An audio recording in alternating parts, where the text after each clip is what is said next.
What's going on, everybody? Thank you for joining me today. If you haven't already, please make sure you hit the like button because that is the most important thing you can do with me on this channel. What it does is that it helps make sure that those who are subscribed to the channel will indeed get the notifications, and it also helps to push this video through the YouTube algorithm as well. Secondly, if you're new to the channel, or maybe you've been ghost watching this channel for quite some time now, please do me a favor and yourself a favor by hitting the subscribe button as well as the bell notification next to the subscribe button so you can be notified whenever I release a new video. And lastly, please make sure you share this video out on your social media platforms to your family and friends to inform them on this news and information. And yes, that does also help to give me a slight boost in the YouTube algorithm also.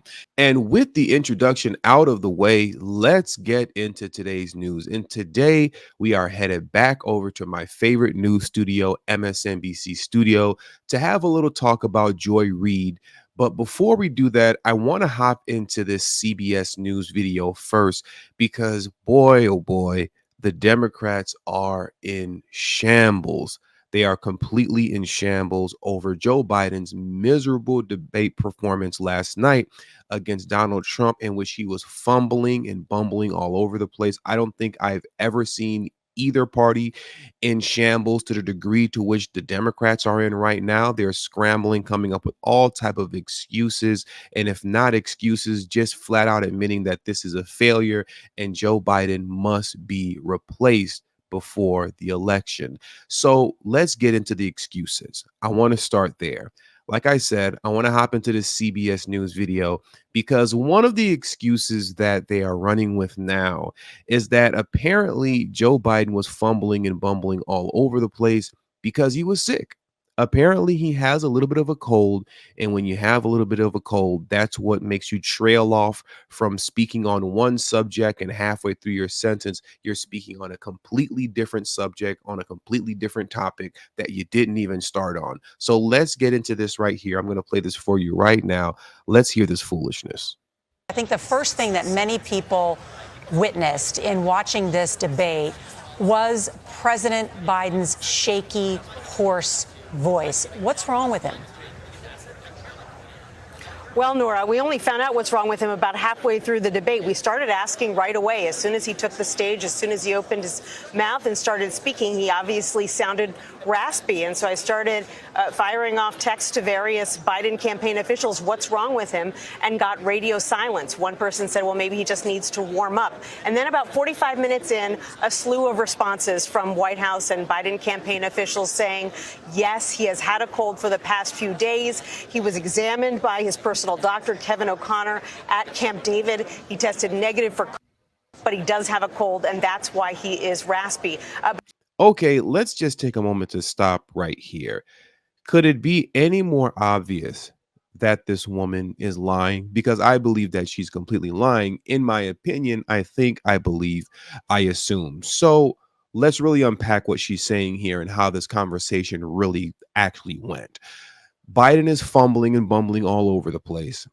She calls up the White House. She calls his administration, his handlers, and asks, what is happening here and what am I supposed to tell these people concerning why he's fumbling around like this? And she just stated at first it was radio silence. She couldn't even get a response. They couldn't tell her anything. After 45 minutes, they called her back. And once they got their excuses together, because apparently it took them 45 minutes to come up with the idea to tell the American people that he has a cold and that he's been sick for the past couple of days now. And that's why he's tripping all over himself, why he speaks. It's simply because he has a cold. Does that sound like that makes sense to you? Does it sound like a news anchor who has direct communication with the White House? She called them to ask them what's wrong with him. It's radio silence. Then they call back 45 minutes later and say, oh, yeah, he has a cold. I don't think so. That sounds like foolishness to me. But that really begs the question, Nora, why they didn't let people know beforehand to sort of set expectations among the audience so people weren't taken by surprise. Because they're lying. That's why they didn't let you know beforehand. Particularly when so many voters already have concerns about his age, about his stamina. I asked all those White House officials after they confirmed that he was sick, why they hadn't said anything in advance. Nobody answered. Of course, nobody answered. Once again, because they're lying. And you're telling on yourself right now, and you're telling on the Biden administration and the White House right now as well. So that does it for the excuses. Now let's get into the shambles and the panic mode that the DNC is in, especially on MSNBC, because Joy Reid is apparently losing it. She was on the phone with the Obamas last night in the middle of the debate, most likely trying to see if she can woo Michelle Obama into running in the place of Joe Biden. The Democrats are all over the place, and the disappointment, shock, and awe is written all over their face. Let's get into this clip here and listen to the foolishness of Joy Reid. So I understand not feeling well. And, obviously Joe Biden comes in with certain deficits. He has a stutter. It is more difficult for him to communicate for that reason. So there's a lot to mitigate the way that he speaks, and you can understand it. And we've observed him for a long time. Stop it right there. Joe Biden doesn't have a deficit. We know that he has a stutter, and we've observed it for a long time. That is not a deficit and a stutter. That is not something that he was born with. That is the old age kicking in. That is old age kicking in. That is him not being mentally fit to do the job kicking in. That is what that is. Nothing more, nothing less. Biden is just simply too old and mentally unfit. That said, I, too, was on the phone throughout much of the debate with Obama world people, with Democrats, with people who are political operatives, with campaign operatives. My phone really never stopped buzzing throughout. And the universal reaction was somewhere approaching panic. President Biden had one job tonight, and it was one primary job. And yes, it was to litigate Donald Trump's, criminality and all of those things. But he had to settle his own party. Mm-hmm. He needed to settle Democrats. Democrats, they always talk about Democrats are bedwetters and Democrats are always panicking. Yes, Democrats are always panicking. They're always scared, right? They're always thinking they're going to lose. Like, Democrats are very pessimistic. This is just neurotic. Who they are. They're neurotic. But Joe Biden's job was to reassure them tonight. His job was to calm his party, to make them feel that, yes, I can do this. I have 4 more years in me. I have the ability and the stamina and the strength to do 4 more years. He did not do that. He did the opposite of that. He made them more panicked. So what all this shows me is what we've been saying this whole time. Outside of the obvious that Biden is too old, we don't have to keep beating that dead horse, at least not for this video. I'll do that again in another video.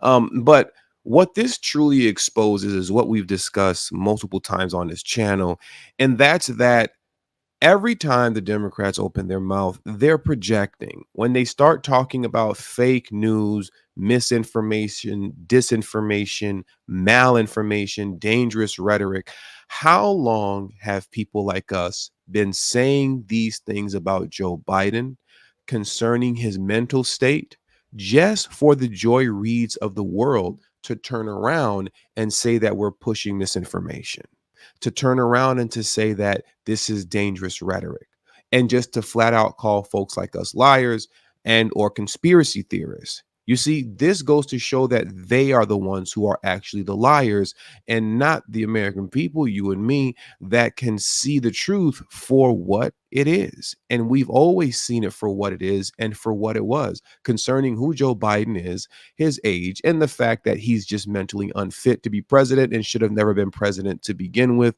And once again, as I stated in the last video, who's really running the country? Because it clearly cannot be Joe Biden.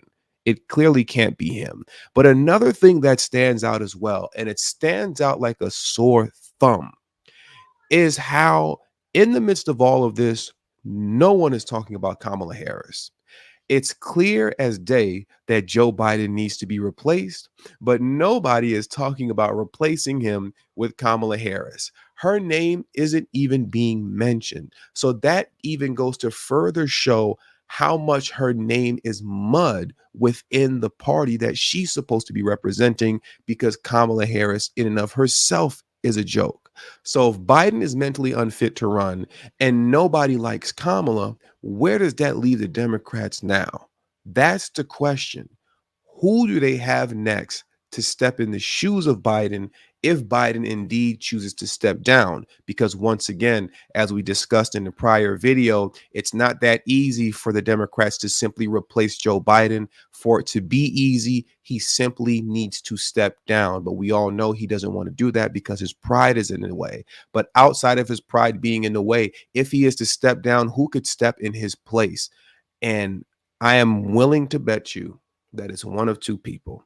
It's either going to be Gavin Newsom or Michelle Obama. But I really don't see it being Gavin Newsom. I see them pulling a rabbit out of their hat and getting Michelle Obama, because that is really the only chance that they have at beating Trump, if there ever was one. Because unfortunately, yes, people really are that silly that at this stage in the game in American politics, you can literally just pull anybody out of your hat and say you're going to run for president, even though you have zero experience. I know she said she wasn't interested in doing that, but that is yet to be seen, especially after a performance as miserable as what Biden has put on. And with all that being said, that does it for today's news. So please hit the like button on your way out. Share this video out on your social media platforms. Don't forget to hit the subscribe button. And also don't forget to follow me on Telegram at TD Media Group. The link to my Telegram is in the description box below and will be pinned in the comment section as well. Thank you all for your time. And until the next video, peace and have a great afternoon.